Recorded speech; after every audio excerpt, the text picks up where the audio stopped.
Ez egy nagyon izgalmas videó lesz, hiszen a 3 jelenleg elérhető legnagyobb gyártó által készített AI böngészőt fogom nektek lecsekkolni, és megnézzük, hogy melyik mit tud, melyik mennyire biztonságos, és úgy alapvetően, hogy mikre jók ezek az AI böngészők. Vágjunk is bele!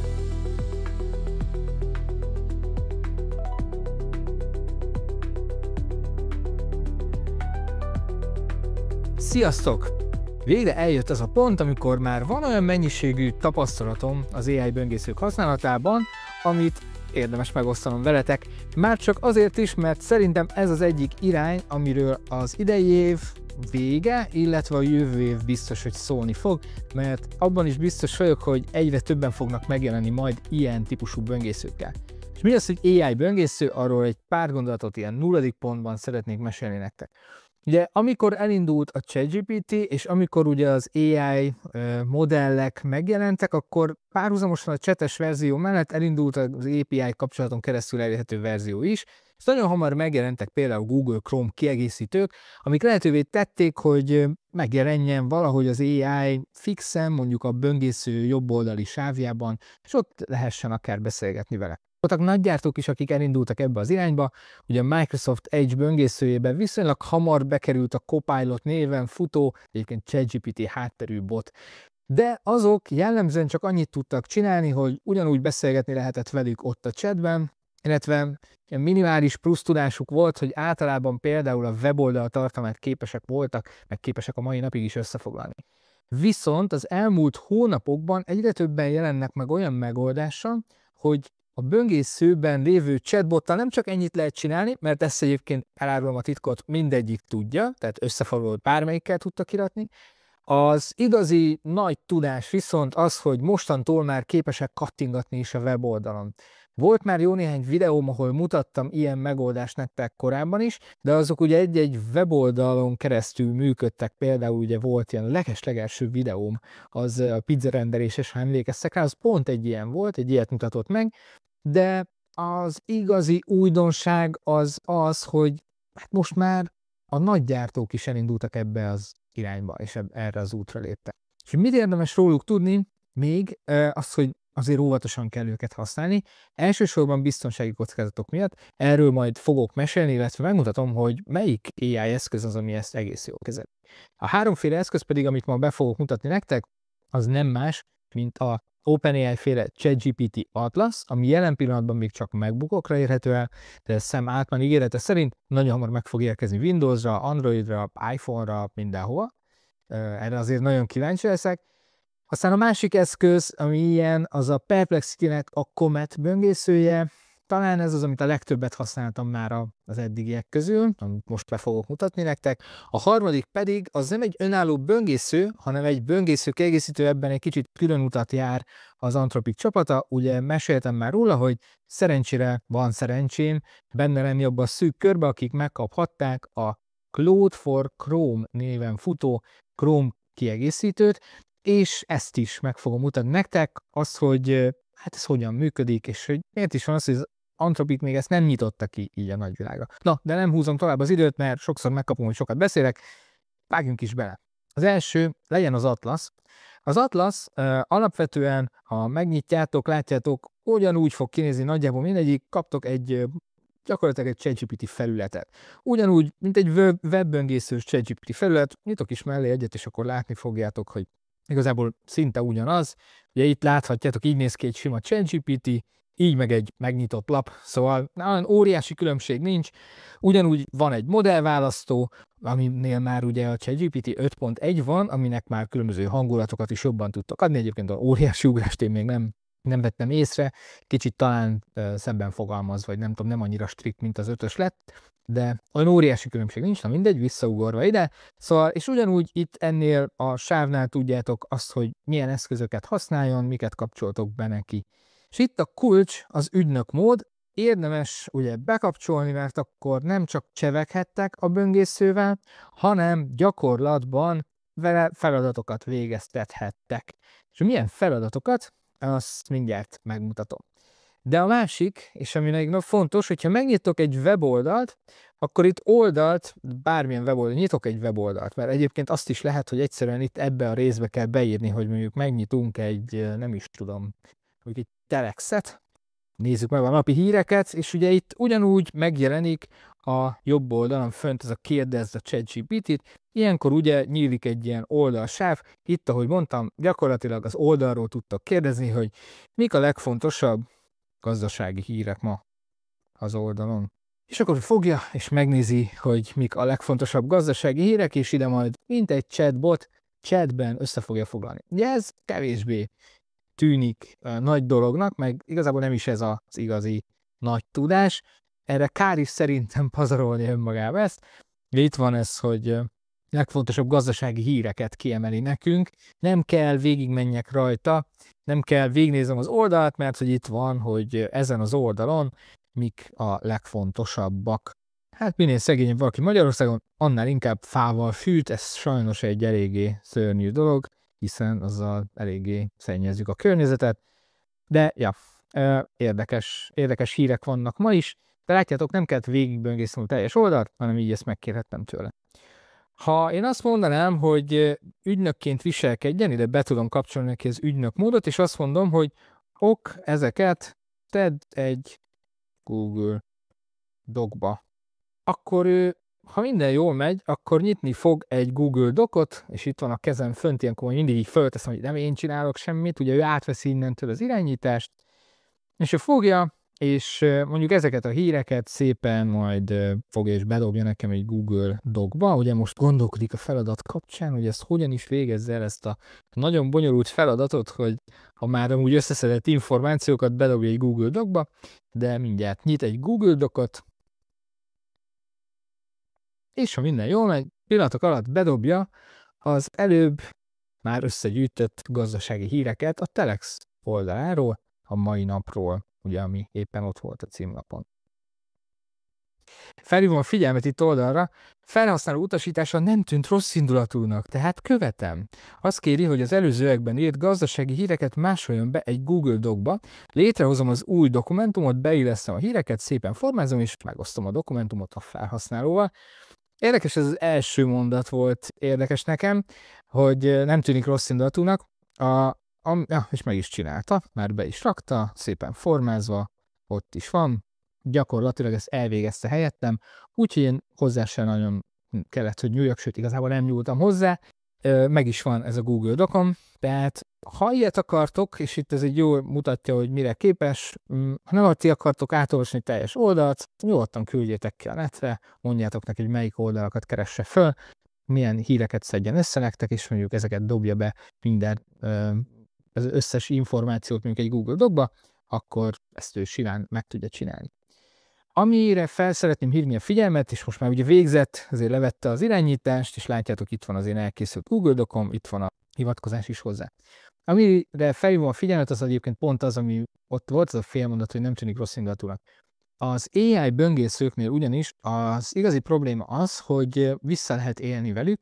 Nagyon sokszor most már jöttek elő olyan tesztek, hogy azzal lehet például visszaélni, hogy olyan utasításokat adunk nekik, ami hát nem túl jó indulatú, és nem csak mi adunk neki ilyet, hanem hogy például elrejtenek egy weboldalon olyan információt, amit az emberi szem észre se vesz, de az AI igen, és azt ő utasításként értelmezi, mintha mi adtuk volna neki, és ő ezt végrehajtja. Tehát például elküld személyes adatokat, saját e-mail címünket más fiókokra. Ugye ezzel kapcsolatban a Brave hozott ki egy kutatást, akiknek amúgy szintén van egy AI böngészők, és ők mindig picit ezt csinálják, hogy megmutatják, hogy más böngészőknek ez a hiányossága megvan, az övéknek persze ugye nincs. És hogy igen, alapvetően ez egy jó, hogy erre felhívták a figyelmet, és erről beszélni kell, tehát azért olyan óriási kontroll nélküli utasítás halmazt ne adjatok még neki, azaz ne küldjétek rá a nagyvilágra, hogy akkor innen-onnan bárhonnan hozzá nekem információkat, mert belefuthat ilyenbe. Csak megbízható oldalokra engedjétek rá, és ezt így kérjétek tőle, amikor adtok neki promptot. És még egy nagyon fontos dolog van, hogy a social media oldalakra is csak nagyon óvatosan engedjétek rá az Atlaszt és a kommentet, vagy milyen megmondom, hogy sőt, egyébként akár a Claude-ot is, Azért, mert a social media oldalaknál például, ha egy képen rejtenek el egy olyan szöveget, amit ti nem láttok, csak a AI, akkor gyakorlatilag ugyanúgy meg tudja vezetni az AI-tokat, és el tudja vinni rossz helyre. Na most, amit azért meg szeretnék mutatni, hogy a beállításaiban a Atlasnak nem olyan sok lehetőségünk van szűkíteni azt, hogy ilyet ne csinálja rossz dolgokat. Egy dolgot találtam az ügynök módnál, egy egyéni instrukciót lehet neki adni. Én itt adtam neki egy ilyet, és ezt érdemes használni, érdemes betenni. Ugye gyakorlatilag ez arról szól, hogy a böngészésnél, vagy bármilyen online műveletnél, hogyha személyes adatokat kell továbbítson, akkor azt mindig hagyassa jóvá velem. Ezért én abban bízom, hogyha ő ilyenbe fut, hogy mondjuk az én személyes adataimat kellene bárhova elküldje egy rossz indulatú megrendelés alapján, akkor először megkérdez engem, én meg nem engedem neki. Mert ha egyébként ez nem működne, meg nem így működne, akkor pont azt a lényegét veszíti el az AI böngésző, amit amúgy igazán szeretnénk majd, hogy amíg mi kávézunk, addig ő például dolgozzon helyettünk, hiszen ahogy most másolt át adatot ide, vagy írt át ide nekem információt, ugyanígy tudok neki melóval kapcsolatos ilyen tevékenységet is adni. És akkor mutatok még egy dolgot az Atlas kapcsán. Az Atlas kapcsán van egy olyan eszköz, ami nekem is akkor tűnt fel, amikor emlékeztek, csináltam a Horizons-ban egy webshopot, amit most már lassan majd föltöltök már termékekkel is. Most már a háttérben lejátszottam, leteszteltem, kipróbáltam azokat a termékeket, amiket elsőként ide fel fogok rakni, és ilyen az én ajánlásommal kerülnek ide föl. Tehát én csak olyat akartam itt fölrakni, amiben én is hiszek, meg alapvetően én úgy gondolom, hogy jó minőségű, meg jó termék. Szerencsére csupa ilyet kaptam. Például ez a két hangszóró és ez a fejhallgató is zseniális. Ráadásul ilyen nagyrészt újrahasznosított anyagokból készül, brutálisan alacsony környezeti lábnyommal, és tényleg a minőségük meg nagyon-nagyon jó. Szóval ilyenek lesznek fönt. Egyrészt technikai eszközök, másrészt lesznek azért természetesen ruha termékek is, és hát ott is hozok majd olyan újdonságot szerintem, amit máshol még nem nagyon láttam, és engem is itt nagyon ledöbbentett, és ilyen wow faktor megvolt, úgyhogy erre majd még vissza fogok térni. De hogy itt találkoztam először azzal, hogyha bejövök például egy ilyen hangszórónak vagy jöjjük ennek a leírásába, akkor ugye emlékeztek, a Horizons is tud AI alapon generálni ide nekem szöveget, a baj az volt vele, hogy angolul csinálja ezt meg. Itt viszont, amikor én ezt futtattam, vagy ide írogattam, akkor én észrevettem, hogy feljön egy ilyen, amikor a mezőbe lemegyek, egy ilyen kis chat, vagy egy ilyen ChatGPT gomb is. Itt lehet őt kérni ennek kapcsán, a kitöltés kapcsán dolgokra, és hát mi van akkor, hogyha én arra kérem őt, hogy nézz utána ennek a terméknek az interneten, majd írj egy összefoglalót a terméklapra, bemutatva ezt a terméket, elsősorban nem szakmai, hanem sokkal inkább felhasználói oldalról, azaz, hogy mindenki könnyen és egyszerűen értse, hogy mit is tud ez a termék. Én ezt most elküldöm neki, a ChatGPT-nek, hát már mint az Atlas böngészőnek, és ő megcsinálja ezt, tehát megint csak én most nem vette át úgymond a böngésző irányítását, hanem itt a böngészőn belül tudtam neki adni egy ilyet, és ez máshol ilyen nincs. Ez itt az Atlas, ahol találkoztam ezzel, és látjátok, körbenézett, Pacific Groove, igen, a termék az ez, 30 wattos, ezt pont tudom róla, IPX7 vízálló, stb. Szándékosan kitöröltem, hogy nem a meglévő szövegből táplálkozott, hanem egy teljesen új információ halmaz szedett össze a neten, és ezt nézzétek, megírta, ezt tök jó kis bemutatót, és egyébként ebben tényleg jó lett a GPT 5.1, hogy most egész jó lett így egész magyaros, és nem annyira AI-os lett a szövegezése. Teljesen jó. 8 órán bírja, sztereóként is működik. Egyébként minden fontos technikai infót ő megadott a termékről, szóval, ja, ilyet lehet csinálni. És egyébként, ha már ilyen volt, gondoltam, hogy bedobom ide, még nem futtattam le szándékosan, mert ezt így nektek akartam, hogy tud-e ilyet, hogy most lépjen be minden termékhez, és módosítsa a leírásokat, keressen minden termékről releváns infót a neten, és ugye barátságos leírást csináljon. Most nagyon kíváncsi vagyok, hogy ezt meg tudja csinálni. Ugye ez megint csak egy olyan hasznos use case tud lenni, hogyha mondjuk tömegesen kell kitöltöges információkat, mondjuk egy weboldalon, mondjuk egy termékfeltöltésnél, nekem például az nagyon sokat segítene, ha ez működik, akkor így fogom csinálni, hogy csak feltöltöm a termékképeket, meg mondjuk a nevét, ezt viszonylag könnyen meg tudom tenni, és a leírásokat, azokat nem egyesével én generálgatom le, hanem utána így ráeresztem majd így az Atlaszt, és megnézzük, hogy meg tudja ezt csinálni. elindította az oldalt, nézi az infókat, és már reméljük, hogy csinálja is. Érdekes, látjátok? Tök jó, hogy ő így megkérdezi, hogy akkor ő folytathatja ezt. Mondjuk neki, hogy folytasd. Itt már érezhető, hogy valamilyen fajta biztonsági dolgokkal a ChatGPT-t fejlesztő OpenAI is foglalkozott. De ilyenkor ugye szabályok szerint meg kell állni, és meg kell kérdezni, hogy szeretném, hogy foglalkozok ezekkel cookie kezeléssel kapcsolatos utasításokkal, vagy hagyjam figyelmen kívül őket, és folytassam a termékleírás frissítését. Meg kellett erősítenem, hogy folytassa. Ez jó, alapvetően jó, és ez a mi biztonságunkat szolgálja. Hozzáteszem, hogy itt ugye ezáltal megállt a feladatvégzés. Na most, tehát, hogy viszont inkább biztonságban legyünk, és biztonságosan végezze a feladatot, mint hogy tényleg valami rosszat csinálunk. Jó, itt megvan, oké, majd mindjárt remélem legörget. Picit azt vettem még észre, hogy a gondolatvonal, itt amit oldalt láttok a műveletnél, picit mindig később van annál, mint ami tényleg történt. Hopp, itt most szerintem túlgörgetett. Az első hiba. Most közbeavatkoztam, nem akarom, hogy össze-vissza írogasson. Ez most egy hiba, ezt én jeleztem neki, ahogy ez így nem jó. Ilyenkor ugye közbeavatkoztam, azért, mert nem akarok most lukra futni, meg nem akarok hülyeséget, de egyébként itt hülyeséget csinált volna. Tehát az a baj, hogy ugye ő most itt egy ilyen nem találta, és akkor gondolta, hogy a additional info sectionben nagyon szívesen berakja nekem ezt a leírást, de mindig túlgörget rajta, és nem vesz észre, hogy ott van a description rész. Ennyi lejjebb, kicsit, túlgörgeti, túl sokat görget.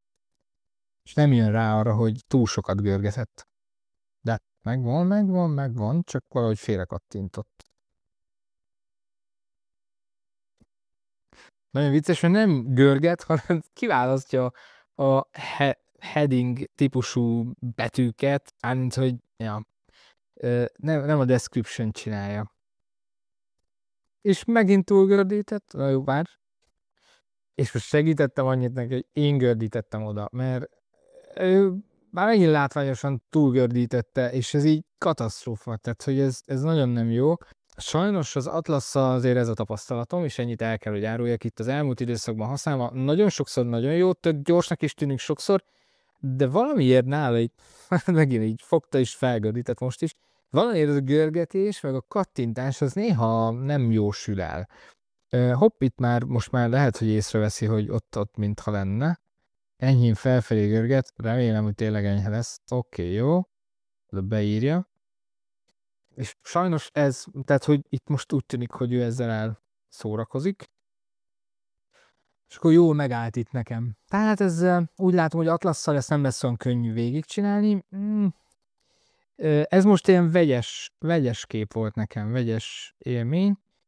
Hát ezt inkább cancelelem, mert itt egy jobb leírás volt már. Szóval, ja, Atlasszal ilyet próbálgassátok, de ezzel sajnos többször szembesültem, hogy ő így néha félre kattint. Ja, ugyanezt a feladatot arra gondoltam, hogy akkor megnézzük az ő konkurensüket, az Anthropic féle Claude for Chrome-ot. Itt ugye arról van szó, hogy ez nem egy önálló böngésző, hanem a Chrome böngészőbe egy kiegészítő, maga korlátaival, tehát itt például nincs olyan, mint az előbb, amit mutattam, hogy ilyen kitöltő részt nem tud, de mindjárt megnézzük, hogy működik ezzel a feladattal, mennyire tud működni. A Claude, mint oly sokszor, vagy oly annyira megszokhattuk már tőle, csinál magának egy feladatlistát, és a feladatlistával fog végig menni a feladaton. Amit el kell, hogy mondjak a Claude-ról, hogy ugye ez jelen pillanatban még csak egy szűk körnek érhető el, a max előfizetéssel rendelkezőknek is ilyen listára kell feliratkozni, és úgy kapják meg a jogosultságot, nem túl gyorsan, de azért mondjuk egy hónapon belül megérkezik most már, én úgy tudom, mindenkinek a jogosultság, szóval érdemes, hogyha valaki max előfizető, ezt kipróbálni. Látjátok, ő mennyivel okosabban görget? Tehát ő ne fogta, és nem az volt, hogy így az egészet így átgördítette, mint az Atlasz, hanem ilyen óvatosan kisebbeket görgette föl, és itt már ugye látható is a leírás rész. Tehát nem az van, hogy keresi, hogy hol van. Ebben nekem az a tapasztalatom, hogy azért jobban vizsgázik, mint az Atlasz, és jobban is kattint bele, mindjárt meglátjuk, hogy a többi feladatot is jól végzi el. Amiben még más a Claude, hogy ők is megpróbáltak sokkal erősebben odafigyelni arra, hogy a felhasználókat ne lehessen tévútra vinni, és mondjuk ne lehessen adatokat lopni tőlük. Bizonyos oldalakat lehet csak ilyen teljes körűen kezeltetni vele, tehát például Facebook profilra, Facebookra felküldeni őt úgy, hogy mindent így csinálhasson végig, ez a Act Without Asking módban, ugye itt alul lehet ezt bekapcsolni, látjátok, ugye itt egyébként van egy másik, ugye Ask Before Acting, azt gyakorlatilag azzal a móddal lehet csak például, hogy Facebookot végignézetni vele, azaz minden egyes kérdésnél jóvá kell hagyni, ott nem segít annyit, bevallom őszintén, de mindenképp most nézz hozzá infókat máshol, és ez alapján fog szerintem írni nekünk egy jó kis barátságos szöveget. Szóval visszatérve, tehát amikor viszont engedélyezünk neki oldalakat, hogy ott bátran dolgozhasson így kérdés nélkül, akkor ugye ilyen sárga-fekete csíkkal kiemelődik ez a kiegészítő, tehát onnantól úgymond veszélyesebb üzemmódban, ezzel is azt akarják sugallni. És ami még fontos, hogy itt én tudok olyat nyitni, hogy milyen oldalakat engedélyezek neki. És itt én tudok általán biztonságosnak vélt oldalakat számára engedélyezni, hogy ezeken nyugodtan használja kérdés nélkül az ott lévő dolgokat. Szóval ez jó, mert hogy kezetekben van az, hogy mihez és hogyan engeditek hozzá, és talán egy fokkal a biztonságot így ezzel lehet növelni, hogy olyan oldalakhoz engeditek hozzá, amiben megbízhattok. Az összes többi helyen pedig igenis kéri a jóváhagyást szinte minden szituációban, tehát nagyon-nagyon sok szituban kér jóváhagyást olyankor, ha mondjuk személyes adatot máshol innen, onnan, amonnan, e-mail címet akár, ő minden egyes szituban kérni fogja, kivéve, hogyha hozzáálltátok az adott oldalt, hogy oda ő ezt feltöltheti, vagy ezt használhatja. Hát most megint megnyitotta ezt, hogy egy kicsit, mintha itt jobban próbálkozna, látjátok, hogy van már pár ilyen böngészőablak nyitva neki, és információkat gyűjt érezhetően, és ő így böngészőben gyűjt információkat, tehát nem csak úgy, hogy Pacific Groove, Palm, ja igen, most ő összeszedi az összeset. Egyébként nála ez úgy működik, hogy látjátok, ilyen csoportot hoz létre a tabokból, és ugye ez egy ilyen folyamathoz tartozó tabokat, így egyébként össze is lehet csukni, és egyébként pedig itt külön-külön meg lehet itt nyitni. Na, és most nézzük, hogy mi történik.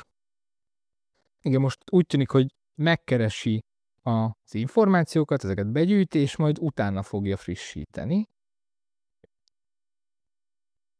Ő azt csinálta, és ez az érdekes, hogy ő megnyitotta ugyan először, megnézte, hogy igen, van itt egy ilyen leírás rész, meg hogy hogyan fog működni, hogy elment, megkereste az infókat, majd visszatért, és most a listából újra elkezdte kiválasztani a terméket, és most az első termék leírását fogja mindjárt megnézni, ugye ez a Pacific Groove hangszóró, és mindjárt nézzük, ő görget kicsit, még egy kicsit fog görgetni, oké. Szuper, már ki is jelölte a leírás részt. Egy tök jó kis barátságos leírást csinált, és nézzük meg, elvileg most rá fog menni a Save gombra, menti a változásokat. Itt még egy dolgot várok meg, nem fogjuk megvárni mind a 3 ilyen terméket, de most azért kíváncsi vagyok, hogy tudja a folytatást. Ezek szerint ő jobb, mint Atlas, ő megcsinálta már az első módosítást, és elvileg menni fog a második termékre, a Palmra, Palmdale, elnézést, Urban Vitamin Palmdale, és csinálja. Ezt akartam megmutatni nektek, hogy azért az Anthropic szerintem itt is jobban teljesít, és igen, egyébként baromi jó az a kitöltős rész, amit ott mutattam, hogy a Atlasnál így, hogyha belekattintatok egy mezőbe, oda kérhettek részt, az nekem tetszik ott, és teljesen jó, és lehet, hogy azzal is tök gyorsan tudnék én haladni, mert hogy oda bekattintok, várok, megírja, kijövök, stb. De ott én kellek, hogy kattingassak. Amikor viszont ugye láttátok, ráviszem egy komplexebb feladatot, akkor például az egyszerű görgetést már elrontotta. És nekem az volt a tapasztalatom, hogy ez sokszor elhibázza, tehát sokszor csinál ilyet, hogy ilyen hatalmasat gördít, és nem jön rá, hogy csak egy kicsit kellett volna, és ott lenne a leírás rész. Ehhez képest az Anthropicnál ez a típusú ilyen Claude for Chrome, ez tök jól megoldja. Amit még itt akartam nektek mutatni, hogy mellette egyébként az a jó ebben, hogy itt, ha ezt becsukom ilyen apróra, ő akkor is így csinálja a dolgát, és ott ugye végig fogja vinni a feladatot, amit akartam, de mellette én amúgy nyithatok egy másikat, és mondhatom, hogy nézd meg, az elmúlt hét, OpenAI, Mire itt az X fiókon van, és dősd ide. Szóval ebben ez a durva, hogy itt ő dolgozik még az egyik szálamon, és tudom dolgoztatni a másik szálamon is. Ezt én nagyon szeretem. Tehát, hogy így tök jól lehet csomó mindent csinálni egyszerre párhuzamosan, és én fogom, becsukogatom, akkor még olyan sok helyet se foglal. És így tudom, hogy ez a két szálam, ez itt dolgozik. Én dolgozok tovább az én kis Chrome böngészőmben, és akkor végén megnézem majd, hogy sikerült-e neki mindet lefrissíteni. Most már igazából megvolt a második termék is, csinálja. Itt meg készül a OpenAI féle bejelentésekről nekem egy következő kis összefoglaló. Nekem bejön, és nem azért, mert olyan csak, tehát hogy ezt ne úgy vegyétek, hogy Anthropic fan vagyok, és azért, hanem hogy minőségben szerintem ez is valahogy jobb lett. És igen, ez sajnos még nem mindenkinek elérhető, de elsősorban azért, mert ők szeretnék a biztonsági kockázatokat lecsökkenteni tényleg minimumra. Amit meséltem nektek, hogy ez a fajta ilyen prompt beágyazás az oldalakban, az most egy valós veszély, illetve tényleg ők megpróbálják azt beoptimalizálni így a tesztelői körrel, ami most már azért több ezres, hogy mi az a veszély, ameddig el lehet vinni és meg lehet oldani mondjuk AI oldalról, meg ilyen beállítások oldaláról, és mik azok a veszélyek, amit meg egyszerűen nem lehet sajnos, és akkor ott arra mondjuk nagyobb felkiáltó jelekkel lehet majd csak használatot biztosítani nekik. De tehát, hogy alapvetően nézzétek meg, teljesen jól működik, és végrehajtja a rábízott feladatokat. És akkor nézzük meg a Comet-et, mert hogy ez az, ami szerintem a leginkább elérhető a legtöbbek számára, hiszen ugye ez teljesen ingyenesen már el lehet érni Windowsra, Macre, igazából ez egy tök jó böngésző lett, amit a Perplexity adott ki, és most már elég régen használható. Ugye volt egy időszak, amikor csak feliratkozású, most meg már igazából bárki használhatja. Ugye a felület az elején ugyanúgy néz ki, mint egy Perplexity keresés, itt is egy nagyon hasonló. Be lehet állítgatni azokat a dolgokat, amiket már megszoktunk, hogy lab, vet is tud futtatni, vagy sima deep research-öt, lehet a modelleket választani. Én nagyon-nagyon szeretem a Perplexity-t, és ezt a böngészőt kifejezetten, mert amúgy ez egy tök jó dolog lett, és én amúgy nagyon sokszor keresni akarok valamit, ezt nyitom meg, már csak a Perplexity miatt is, mert szerintem keresésben a Perplexity perhetetlen. Feladatvégzésben pedig a Claude-ot használom. Ami itt nekem nagyon-nagyon tetszik még, az, hogy itt lehet létrehozni ilyen parancsokat, és ezeket a parancsokat ezt egyszerűen csak annyi létrehozni, hogy adtok egy parancs nevet, hogy mondjuk napi hírek, itt nem szabad ékezetet használni.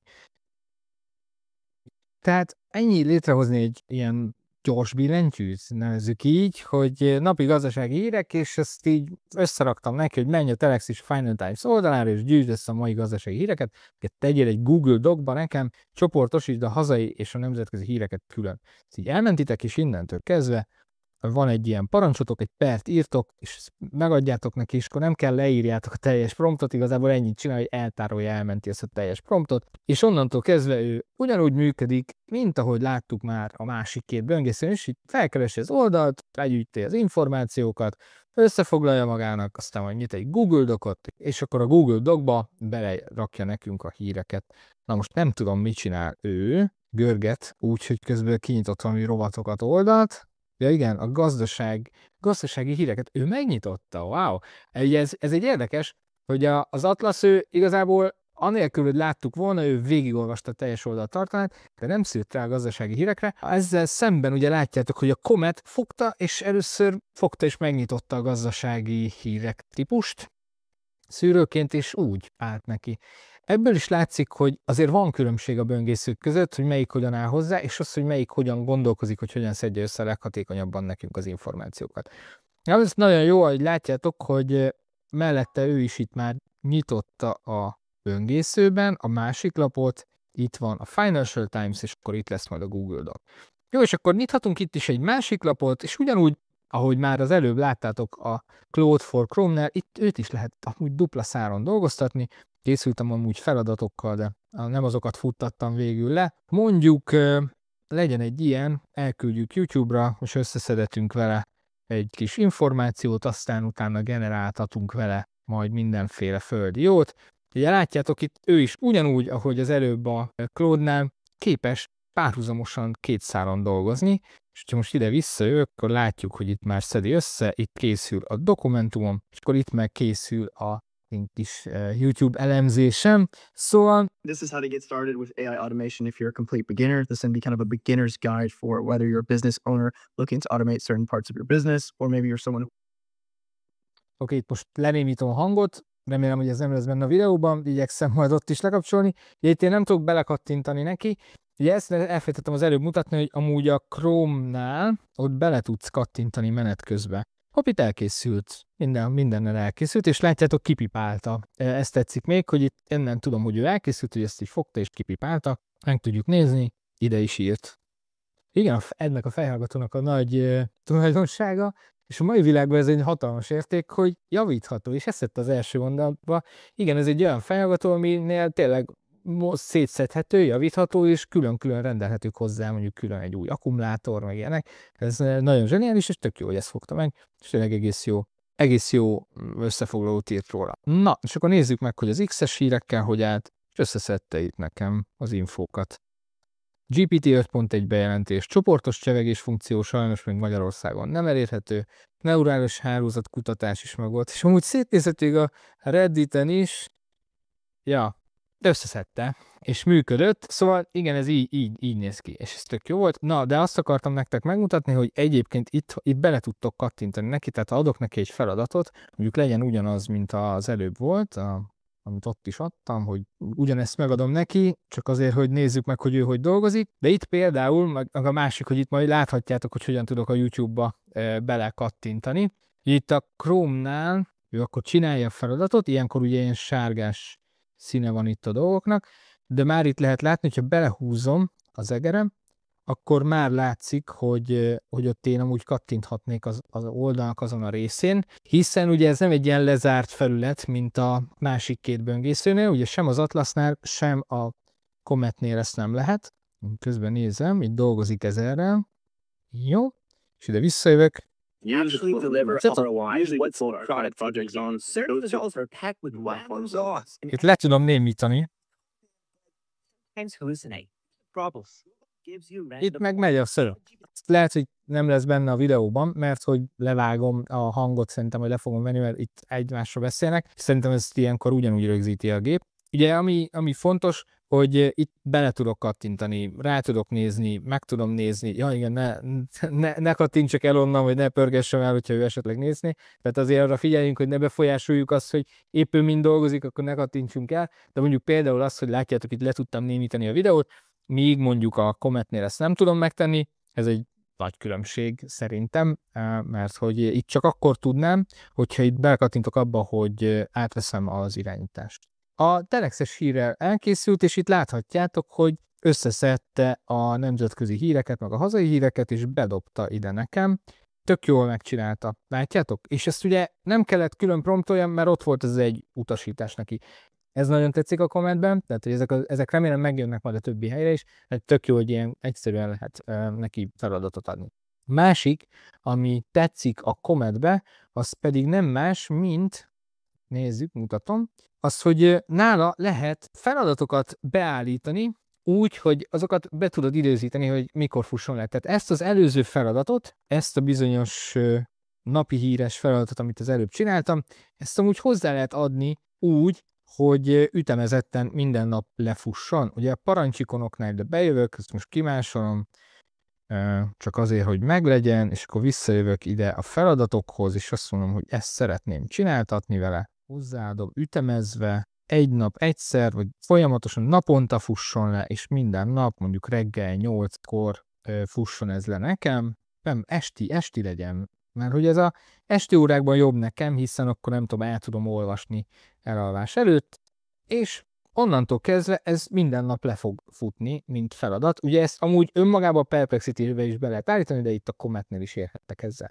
Szóval ez szerintem zseniális, Comet meg önmagában szerintem tök jó, viszont nagyon-nagyon fontos, hogy nála szinte semminél nincs lehetőségetek beállítani védelmet magatoknak. És nem véletlen, hogy a Brave, akik ugye csinálták ezt a kutatást, hogy melyik AI böngésző hogyan verhető át, pont a Cometet hozták példának, és a Cometet sajnos sikerült többször megvezetni olyan oldalakon, ahol elrejtettek ilyen elrejtett promptot, és a Comet simán végrehajtotta. Szóval azért óvatosan használjátok olyan helyeken, amit nem ismertek, ne engedjétek rá a nagyvilágra, hogy ő akkor mindenhonnan gyűjtsen infót. Itt is, mint a promptolásnál is, erről nagyon sok videóban, nagyon sok helyen meséltem már, hogy érdemes neki azért valamilyen szinten körbeírni a feladatot fixebben annál, mint hogy menjél és nézzél szét a világban.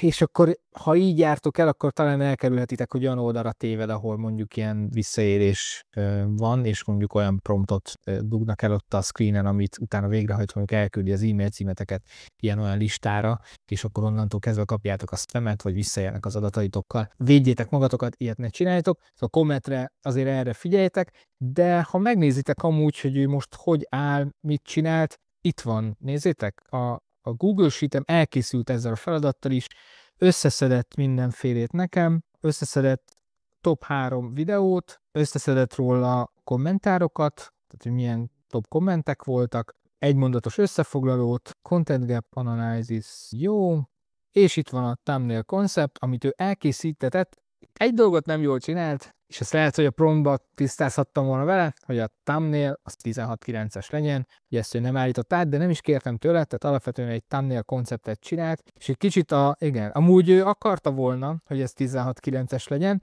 a baj az, hogy a Nano Banana, ugye ha ezt nem állítod át neki, hanem csak beírod a promptba, akkor nem hajtja végre, ezt szándékosan húztam be egy kicsit a csőbe őt, de igen, ez így volt, és akkor nézzük meg egyébként közben, hogy áll a mi Claude-unk ugyanezzel a feladattal. Na hát ő még dolgozik nekem. Az látszik, hogy itt futnak a YouTube videók, már van nyitva ugyan egy AI Studio, de szerintem ott még nem csinál semmit, de itt szépen készíti a tartalmat az én általam adott feladat alapján, és akkor ő most csinál ő is generált nekünk már thumbnail képet, ugyanazzal a hibával, hogy ez egy-egyes arányú lett. Igen, ez nem tudom, hogy ő észreveszi-e, hogy mindjárt erre kíváncsi leszek, szóval igen, elkészült ezzel is. Azt nem tudom, hogy hova készítette el a dokumentumot nekünk, azt lehet, hogy majd mindjárt csinálja. De igen, ez azért így fontos, hogy ez nem tökéletes, mert hogy ez is egy-egyes arányú képlet. Ugyanazt a hibát követte el, mint a jó kis Cometünk. Érdekes, és ugye ezt most az előbb itt már majdnem nekiálltam kritizálni a Claude-ot, hogy hát barátom, hát nem nyitottál, úgy látom egyáltalán Google Sheet-et, ahova fölvinnéd nekem az elemzésedet, de azért, mert most visszanézve a promptot, én nem is kértem ezt tőle, azt néztem, vagy az van ide írva csak, hogy ezt készítse el, nem volt megmondva, hogy ehhez ő Google Sheet-et használni, és oda rakja össze, és gyakorlatilag valószínűleg ezt úgy oldotta meg, hogy ide megírta nekem, igen, itt van.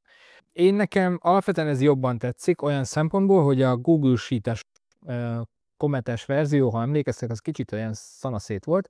Itt pedig láthatólag ez egész egybe van, és videónként leírta, hogy mi volt, ami történt benne, tehát kikészítette, milyen nézettsége van, milyen hossza, a frissessége, 3 mondatos összefoglalás, jó, top 10 komment témái, a 2-es videónál ott egy nagyobb nézettség van azért, jó, ezt is összeszedte, itt is top kommentek, stb.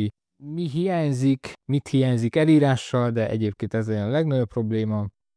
Jó, ezek vannak, és hiányzó és alulreprezentált témák, ezek itt vannak. Jó, és új videó témának meg javasolt 1, 2, 3-at is, sőt 4-et, nem, igen, ez meg a YouTube Thumbnail Design. Itt ide rakta nekem ezt a promptot is, hogy mivel generálta le, de ja, igen, és ott írja, hogy már elkészítettük, lásd fent a Google AI Studio screenshotba. Ez itt van. Ja. Oké, azért azt most, ha megírom neki, hogy jó, de nem megfelelő a képarány. Ezt most így megírtam neki, kíváncsi vagyok, hogy ezt most akkor hogyan veszi. Ez a jó benne, hogy ezt szórakozhatnék én is.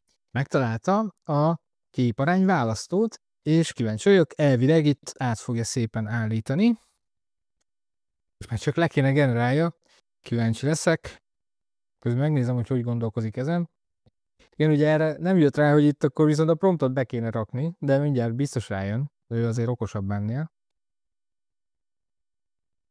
Ugye látjátok, hogy közben ő csak megtalálta a promptnak a helyét, Kicsit elgondolkozott rajta, itt néztem, hogy mi történik. Először azt hitte, hogy ugyanazt a képet generálta le, és mi mindig nem változott. Mi biztos gyorsítót áraszta, nem, igazából le se generálta, mert megnyomkodta úgy a ránt, hogy hát nem volt igazából új prompt, és úgy hiába nyomkodta, nem történt semmi. Na most viszont sikerült, és át is állította a thumbnail elrendezését, képarányát, úgyhogy tessék, megvan, tehát 16:9-es, szóval el is készült, látjátok, jól is néz ki. Így én a végére ennyit gondoltam mára. Szerettem volna megmutatni nektek, hogy ezek a böngészők ma mit tudnak és hogyan. A legfontosabb, hogy láthatjátok, hogy alapvetően képesek már önállóan dolgozni, ki több, ki kevesebb sikerrel. Itt, amiket mutattam nektek példákat, ott láthattátok, hogy alapvetően mindegyik tényleg az alapfeladatokat egész jól el tudta látni. Az Atlasnál ez a baki, ez a görgetés baki sajnos, ahogy mondtam, az többször benne van. Bízom benne, hogy ezt hamar kijavítják, azért az OpenAI az utóbbi időben nagyon-nagyon gyorsan tudott reagálni a visszajelzésekre. Én magam is szerintem írok nekik egy visszajelzést ennek kapcsán. De egyébként az a tapasztalatom, hogy az Atlas is amúgy nagyon-nagyon hasznos és nagyon-nagyon jó tud lenni, és azért ott is volt olyan feladat, amit amúgy láttátok, jól el tudott végezni. Szóval igen, szerintem ez az irány, ez egy érdekes és jó irány lehet, hogy a böngészőket tudjuk utasítani. Nekem nagyon tetszik az, amit itt mutattam, hogy itt ha dolgoztok egy böngészőben, akkor igazából bármennyi folyamatot itt párhuzamosan el tudtok indítani, és tényleg képesek végigcsinálni. És ami a legjobb ennél a működésnél, hogy nincs szükség arra, hogy külön-külön definiáljatok nekik folyamatokat, ahogy mondjuk egy workflow-ban, egy N8N workflow-ban, hogy végig kell mondd, hogy mit csináljon. Itt persze valamilyen szinten jó, ha a promptot pontos is. Az utasításban legalább leírtad neki, hogy innen menj ide, meg csináld ezt, és ugyanúgy tudod finomítani a promptot, mint ahogy az előbb tettem a Nanobanánánál, hogy igen, lehet, hogy írhattam volna, hogy korrekt, hogy írom nekik, hogy figyelj, mert a képarányt azt állítani tudod csak, és a promptban nem lesz elég beállítani. De gondoltam, hogy kipróbáljuk, hogy így egyáltalán rágondolnak-e, vagy észreveszik-e. De hogy ez nagyon-nagyon jól mutatja, hogy egyébként amúgy ők tényleg végig tudták csinálni a feladatokat, és láthatóan teljesen szuperül, és az a jó benne, hogyha így elindítasz párhuzamosan 4-5 dolgot, akkor igen, eljött az a pont, ahol most már őket tényleg úgy tudod dolgoztatni, mint a kis virtuális asszisztensedet, anélkül, hogy komplex mondjuk tudás kellene egy N8N workflow építésről, és hogy tudnak így dolgozni. Szóval ez a világ, ez már itt van, látjátok, működik, simán rendel pizzát, ha kell, e-mailt ír helyettetek, erre is képesek, ha kell, naptárbejegyzést vesz föl, tényleg úgy, hogy itt a böngészőben csinál mindent.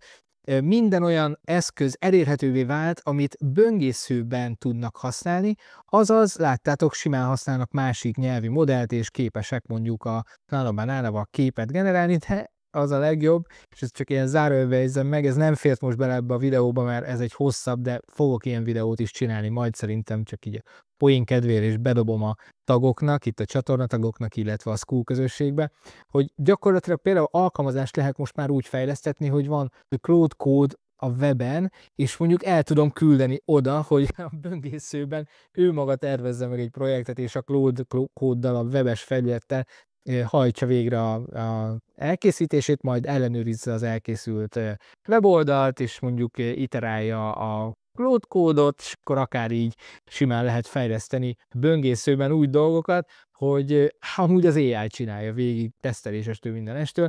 Ezt még le fogom tesztelni, láttam már ilyen videókat a neten, ez nálam is amúgy ötletként már jött, szerintem kommentben is, meg lehet, hogy már valahol meg is említettem, hogy ezt majd egyszer ki fogom próbálni. Tényleg, ami a böngészőben elérhető, azt mostantól rábízhatjuk az AI-ra, és hát akkor miért ne bíznánk rá egy másik AI-t az AI-ra? Mi baj lehet belőle? Itt tartunk most. Én nagyon szépen köszönöm a figyelmeteket, ha még nem vagytok csatornatagok, akkor nagyon megköszönöm, a taggá váltok és támogatjátok a munkámat. Ha a közösségi élményre is vágytok, ahol egyre aktívabb közösséggel találkozhattok, és információkat cserélhetünk, kommentelhetünk egymásnak, meg tanácsot, vagy mindenféle információt szeretnétek nem csak tőlem, hanem másoktól is kapni, akkor érdemes belépni a Skool közösségbe, ahol tényleg egyre aktívabb mindenki. Ráadásul ott ugye vannak olyan oktatási anyagok, vagy olyan promptok akár, ilyen kis trükkök, amiket külön-külön ott egy ilyen kis oktatási felületen, egy Classroom részen meg szoktam osztani a közösség tagjaival. Én nagyon szépen köszönöm még egyszer, hogy itt voltatok, kövessétek a csatornát, kattintsatok a követés gombra, meg a harangocskára, és most már szerintem mindent elmondtam, úgyhogy én köszönöm még egyszer a figyelmet, kellemes hétvégét mindenkinek, és találkozunk hamarosan újabb AI megoldásokkal, amik hatékonyabbá tudják tenni a mindennapjaitokat. Sziasztok!